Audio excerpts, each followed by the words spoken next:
Selamat pagi. Kembali lagi bersama Tirta Bali Channel Official. Pagi hari ini kita lagi menuju ke Singaraja, ke utaranya Bali, dari Denpasar. Kita berangkat jam berapa tadi berangkat?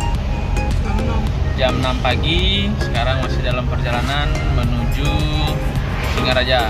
Nah, posisi kita sekarang sudah ada di daerah Luwes, dan beberapa jam ke depan kita akan tiba di Singaraja.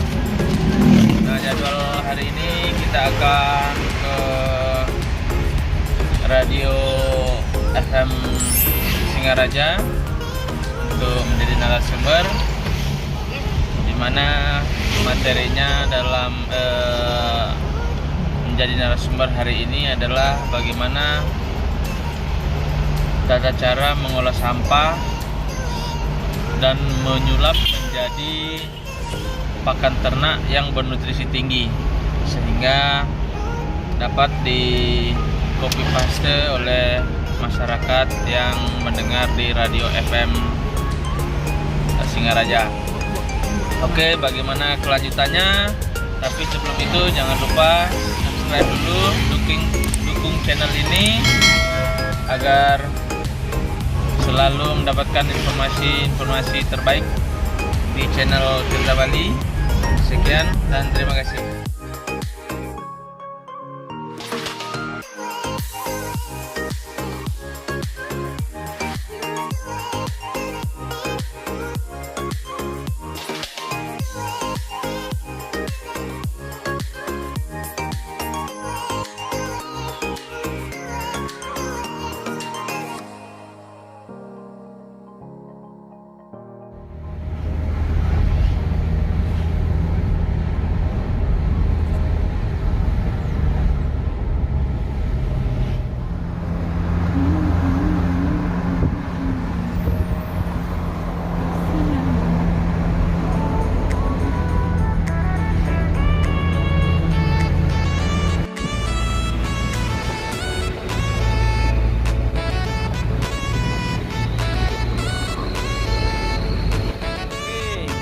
Kembali lagi bersama Tirta Bali. Hari ini kita sudah sampai di radio FM Singaraja, radionya orang Bali, bersama suhu tiang nih. Oke, ya. Om Swastiastu, selamat pagi FM Singaraja. Terima kasih sudah memberikan waktunya untuk bisa hadir di studio. Oke, kami juga mengucapkan terima kasih nih kepada Bapak Agus karena sudah hadir di studio kami, datang jauh-jauh dari Denpasar nih sampai di pagi hari ini di studio. Baik, akan Singaraja Farm sesuai dengan topik yang akan dibahas terkait dengan pemanfaatan sampah organik untuk pakan magot. Sebenarnya mungkin bisa ceritakan nih Pak Agus, bagaimana sih awal atau hal yang melatar belakangi pemanfaatan sampah organik ini untuk pakan magot. Oke, baik, terima kasih. Dengan Wiwin. Oke, terima kasih Bu Wiwin atas waktunya. Oke, saya coba menjawab apa yang sudah menjadi pertanyaan. Oke, baik, awalnya saya mengambil kegiatan budidaya maggot ini dikarenakan satu adalah yang paling menarik saya ambil permasalahan tentang sampah ya. Jadi sampah ini sangat banyak yang menjadi kegunaan, sehingga salah satunya saya ambil maggot sebagai pengurai terbaik dalam penanganan sampah. Dan juga kita mencetus budidaya maggot di Bali ini karena kita juga belajar dari YouTube. Ya, karena saya lihat ada peluang yang sangat luar biasa di mana kita mau mengembangkan budidaya maggot, sehingga saya coba kembangkan di desa saya, Desa Panji. Nah, dengan berjalannya waktu memang banyak sih kendala-kendala yang kita akan hadapi, tetapi yang jelas tidak putus asa untuk sampai berhasil seperti itu. Sehingga sampai sekarang kita masih eksis dalam penanganan sampah melalui Maggot itu sendiri. Bali akan lebih maju dan lebih produktif. Jadi bagaimana mengolah sampah organik, kemudian untuk pakan maggot ini pembudidayaan maggot dengan media sampah organik. Betul, itu ya kata lainnya. Jadi mungkin bisa dijelaskan Pak Agus, maggot itu sih apa sebenarnya? Banyak mungkin masyarakat yang tidak tahu atau masih asing ya dengan maggot ini. Oke, maggot itu adalah kalau kita bilang dia asal usulnya itu maggot ini adalah asal usulnya dari lalat ya. Tetapi lalatnya itu tidak seperti lalat yang biasa. Yang kalau lalat yang sekarang ini maggot ini adalah lalat yang biasa disebut dengan black soldier fly. Jadi black soldier fly ini dia ada di sekitaran kita ya, di lingkungan kita pun ada, tetapi dia tidak seperti lalat-lalat yang biasa. Begitu dia mencium aroma bau, dia turun ke tempat itu, dia tidak seperti itu. Jadi karakter black soldier fly ini dia akan turun ke tempat di mana ada aroma fermentasi, begitu biasanya. Ya, jadi maggot ini adalah hasil dari pengolahan telur black soldier fly ini. Jadi kita proses black soldier fly ini sampai dia bertelur, dan sifatnya black soldier fly ini dia umurnya pendek. Jadi kurang lebih hanya 1 bulan. Ya. Jadi begitu dia proses kawin, setelah kawin itu yang jantan dia mati. Dan setelah proses bertelur yang betina mati gitu. Jadi prosesnya dia kurang lebih hanya 40 hari. Nah, maggot ini orang biasa kalau maggot kan orang belum begitu mengenal ya. Tapi kalau sekarang saya sampaikan maggot itu adalah ulat atau larva ya. Ya, kadang-kadang orang cenderung mendengar kalau saya katakan itu ulat, orang akan berpikiran negatif langsung dengan kondisi yang jijik pasti dibilang. Tapi kalau saya bilang maggot, orang-orang akan bertanya apa sih itu maggot. Dan juga kalau saya bilang larva, orang juga belum tentu mengerti apa itu larva. Jadi simpel sekali, saya hanya bilang maggot itu adalah ulat yang tidak berbahaya dan sangat berguna dan baik untuk ternak kita di rumah. Ya. Jadi dengan berbagai proses, bisa kita kasih dengan cara langsung yang masih hidup, kita bisa kasih dengan cara yang sudah dikeringkan, dan juga kita bisa kasih dengan cara pengolahan kita buat konsentrat. Jadi seperti itu, banyak kegunaannya. Dari hal yang disampaikan oleh Pak Agus ini bahwa maggot ini asal usulnya dari lalat BSF atau black soldier fly. Jadi lalat ini berbeda karakteristiknya dengan lalat-lalat yang kita jumpai ya. Lalat yang biasa kita jumpai di rumah itu ada bau amis, bau busuk, itu akan dihinggapi. Tapi berbeda dengan karakter lalat BSF ini bahwa dia akan datang kalau ada aroma fermentasi. Nah, ini yang unik sepertinya Pak Agus. Bahwa dengan media sampah organik ini untuk membudidayakan maggot tentu harus difermentasi dulu. Mungkin bisa dijelaskan bagaimana sih cara pembudidayaannya dengan sampah yang difermentasi? Oke. Untuk proses pembudidayaan maggot, sebelum kita mengacu kepada pengembangbiakan maggot itu, jadi prosesnya itu, jadi kita ambil sampah. Jadi sampah organik ini kita ambil biasanya di pasar-pasar terdekat, ya. Jadi apapun jenis sampah organik itu, semasih dia sampah organik basah, kita akan ambil. Dan juga kita akan proses dengan proses penggilingan. Jadi kita cacah dia, kita proses atau kita giling. Dan untuk secara manualnya kita bisa cincang dengan seperti parang dan sebagainya. Nah, setelah itu kita fermentasi sampah tersebut. Kenapa harus difermentasi? Apabila kita mengolah sampah organik basah dengan jumlah banyak, tentunya untuk menghindari bau yang akan menghasilkan bau yang tidak sedap. Jadi kita harus dengan cara fermentasi. Jadi fermentasi ini gunanya untuk agar tidak menimbulkan bau yang tidak enak ke lingkungan. Jadi seperti itu. Dan juga kita bisa menyimpan makanan sampah yang sudah difermentasi ini dalam jumlah banyak. Contohnya kita bisa menyimpan dalam jumlah 2 ton umpamanya. Itu bisa kita simpan dalam jangka waktu sampai 3 bulan. Jadi sampah ini dia tidak akan membusuk. Jadi dia akan awet di dalam tong kedap udara. Jadi seperti itu.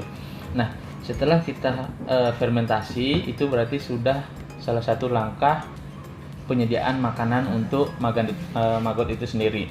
Fermentasinya dengan menggunakan apa? Oke, untuk fermentasinya itu kita gunakan E4, air dan gula pasir. Ya, untuk kadang-kadang kita pakai juga molase ya, sebagai pengganti dari gula, itu bisa digunakan. Nah, tentunya kita takarkan dalam jumlah 1 ton atau dalam jumlah kiloan berapa takarannya untuk E4-nya. Biasanya kalau saya takaran 30 banding 6 tutup botol, 30 liter banding 6 tutup botol E4. Setelah itu kurang lebih 1 sendok atau 2 sendok makan gula pasir, lalu kita campurkan. Setelah itu kita aduk sampah yang sudah digiling tadi, kita campur, lalu kita proses penyiraman.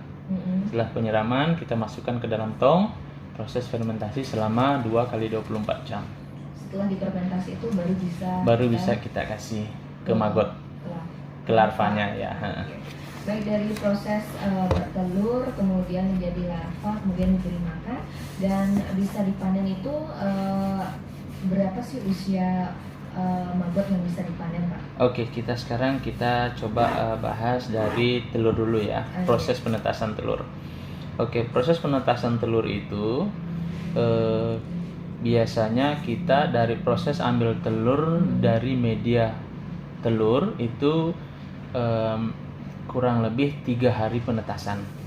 Ya, 3 hari penetasan itu kita akan taruh di tempat media penetasan. Jadi belum di media pembesaran ya. Kita taruh telurnya itu di media penetasan sampai dia berumur kurang lebih 10 hari. Ya, 10 hari dari penetasan. Oke, 3 hari dia proses penetasan. 3 hari proses penetasan. Setelah itu untuk dia ready kita pindahkan ke proses pembesaran itu lagi 5 hari atau sampai 7 hari. Jadi kurang lebih 10 hari ya. 10 hari, dan itu 10 hari juga sudah mulai besar. Itu sudah menjadi larva. Sudah menjadi larva dan sudah kelihatan. Kalau di umur 1-2 hari ini belum bisa kita lihat, biasanya kita pakai kaca pembesar baru kelihatan. Dia seperti anak kutu yang kecil itu, jadi susah dilihat ya. Nah, terus dalam proses pembesaran ini dari umur 10 hari itu biasanya lagi 5 harinya itu kita sudah bisa panen. Ya. Jadi sudah bisa kita panen dalam waktu 15 hari dari proses peneluran. Dari proses penetasan seperti itu. 15 hari dari proses penetasan. Iya, jadi sangat cepat. Jadi ini merupakan cara unik sekali ya untuk mengolah sampah organik menjadi pakan maggot ini, karena kayaknya di Julian ini masih jarang sekali diketahui oleh masyarakat. Biasanya sampah organik itu dimanfaatkan hanya untuk pupuk kemudian atau mungkin langsung dibuang aja, dilakukan oleh Pak Agus. Tapi melihat peluang pasar itu Pak, karena ini kan juga baru sedikit orang yang mengetahui Kemudian untuk peluang pasar sendiri dari pembudidayaan maggot ini bagaimana? Oke, untuk peluang pasarnya itu sebenarnya maggot ini sudah go internasional ya. Dari sebelum Bali atau Indonesia mengenal maggot, negara luar itu sudah mengenal seperti China. Jadi China itu dia pengolahan maggotnya itu sebenarnya dia sudah mencetak apa yang dikirim pakan dari China itu ke Indonesia itu bahan bakunya biasanya satu ada yang bahan dasar dari tepung ikan dan ada juga bahan dasar dari maggot. Ya, karena maggot dan tepung ikan itu perbedaannya tidak jauh untuk dari tingkat nutrisinya. Kalau dia tepung ikan dia kurang lebih dia 60%, kalau tepung ikan itu kurang lebih 45%. Tetapi untuk pakan ternak itu belum ada angka 40% kebutuhan ternak. Ya, contoh seperti ayam. Ayam paling tinggi dia 20-23% kebutuhan nutrisinya. Jadi bahan dasar maggot ini sudah cukup untuk semua ternak seperti ayam, baik babi dan lain-lain sebagainya. Karena kebutuhannya itu tidak melebihi dari 40%. Ya. Dan untuk pasarnya itu sekarang kita untuk pasarnya itu sebenarnya internasional itu sudah sangat membutuhkan bahan dasar maggot ini. Karena maggot ini dia akan bagus hidupnya di daerah tropis. Contoh seperti Jepang dan Jerman itu dia tingkat keberhasilan itu tidak seperti di Indonesia. Jadi yang sangat bagus itu di daerah tropis sebenarnya dia untuk budidaya maggot. Nah, kita termasuk salah satu daerah tropis dan sangat beruntung karena apa?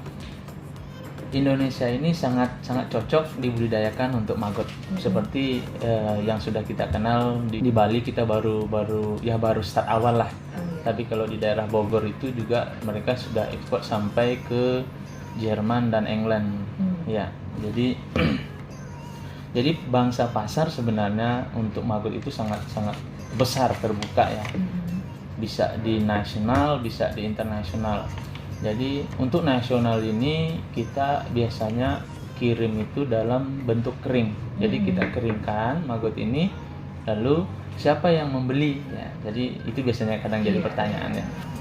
Jadi yang membeli itu biasanya satu pecinta burung, yang kedua ada pecinta ikan, dan juga ternak-ternak lain. Jadi seperti itu. Sebenarnya kita tidak perlu takut dengan bangsa pasarnya. Jadi pasar ini sangat luas. Pemaparan terkait dengan proses perkembangbiakan maggot itu sendiri menggunakan media sampah organik.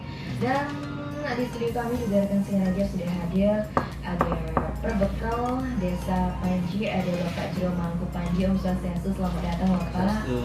Anjir, baik dari hal yang sudah kami bahas Bapak di Desa Panji.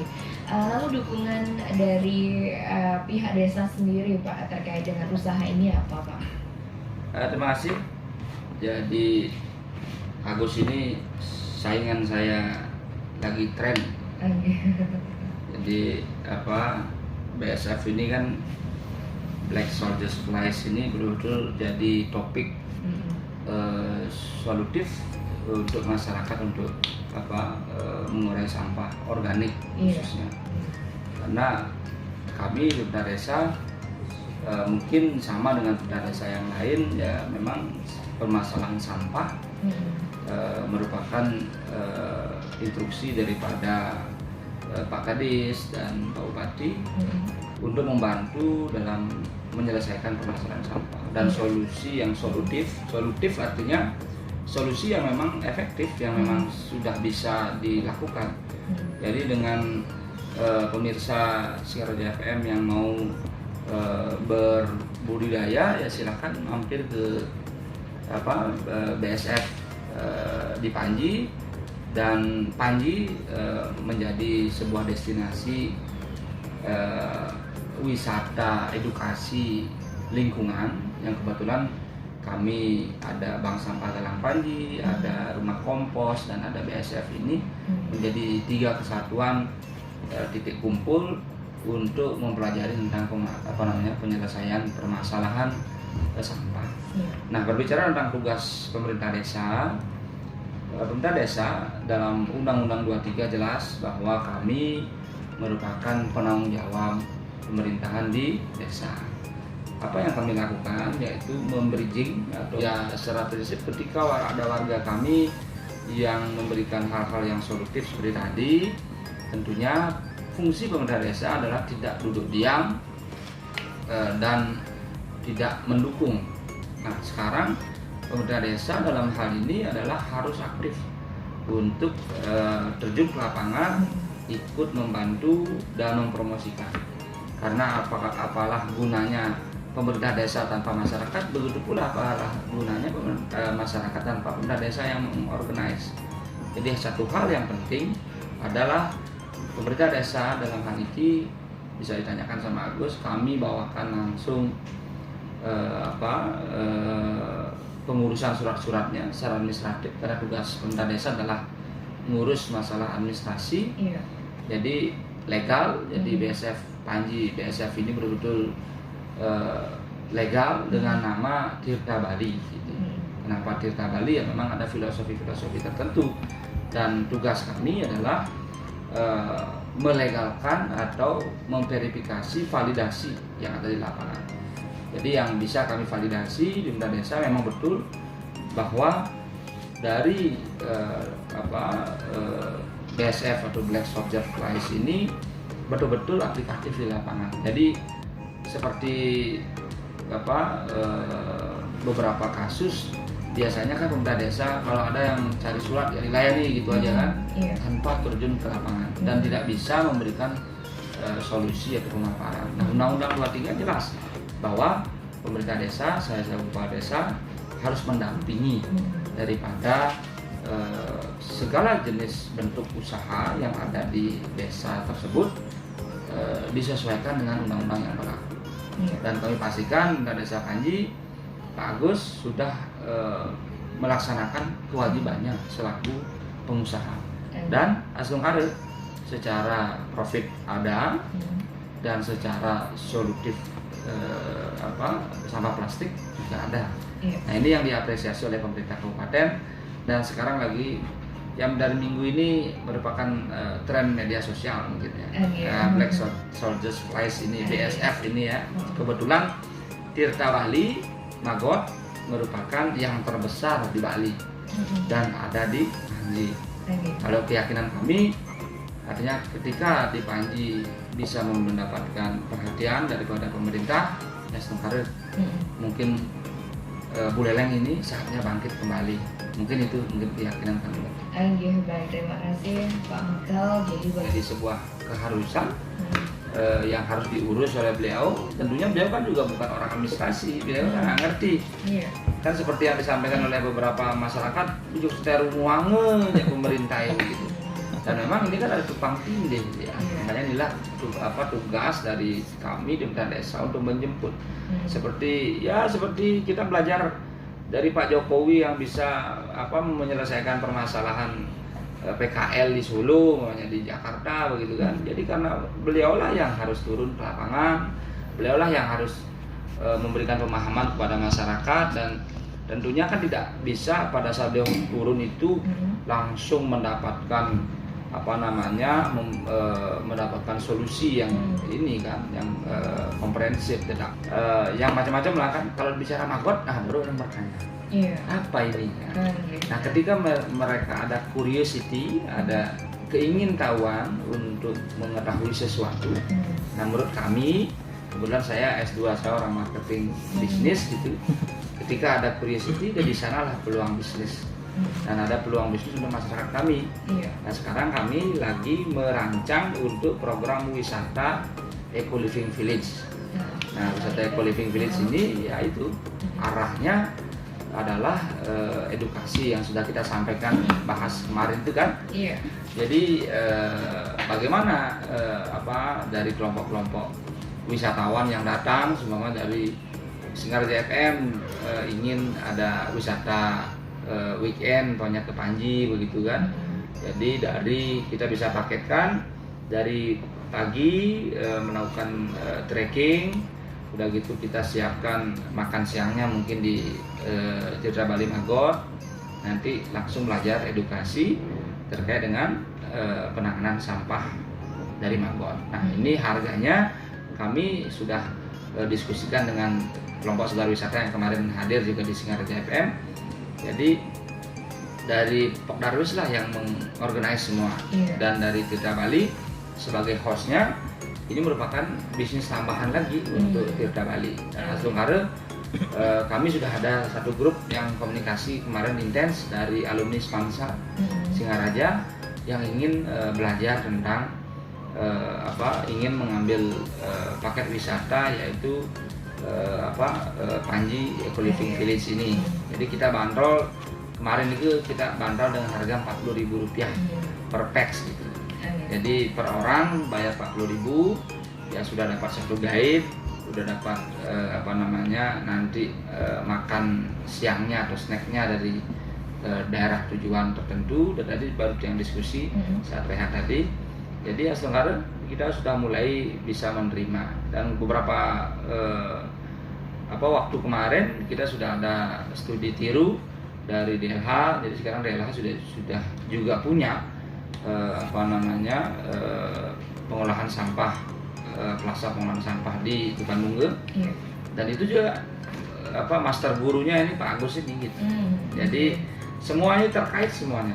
Nah, kami di desa terus terang dari mengurusi kartu identitas anak baru lahir, udah gitu ngurusin puskesdesnya di kemarin yang cek di lapangan bagaimana kesediaan masyarakat ibu-ibu yang bersalin di desa kami, udah aman apa tidak, apanya yang perlu, kotor apa tidak. Nah ini macam-macam tugas kepala desa ya.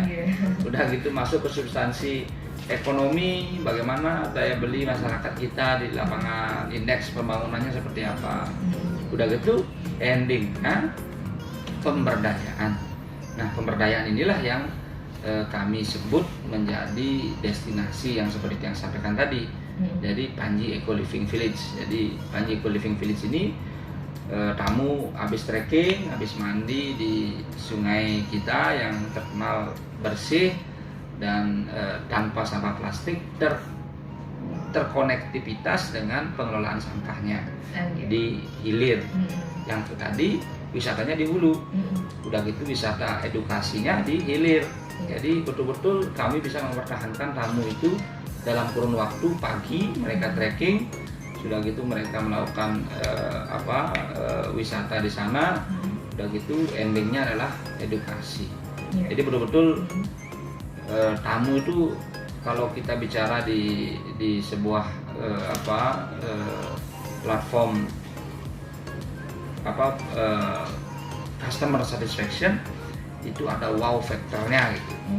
Jadi ya mungkin inilah saatnya Desa Panji untuk berdaya kembali lah. Mudah-mudahan dengan Pak Agus bisa membantu pemerintah desa, dan pemerintah desa juga membantu memfasilitasi sistem karir. Baik, terima kasih Pak Mokral. Dan tentunya dari potensi begitu banyak ya potensi yang dimiliki Desa Panji, juga dibarengi oleh inovasi-inovasi yang dilakukan warga dan juga aparat desanya. Ini akan menjadikan Desa Panji sebagai salah satu daerah tujuan wisata favorit ya nantinya di Buleleng. Baik, terima kasih Pak Mokral, dan tentunya rekan Singaraja.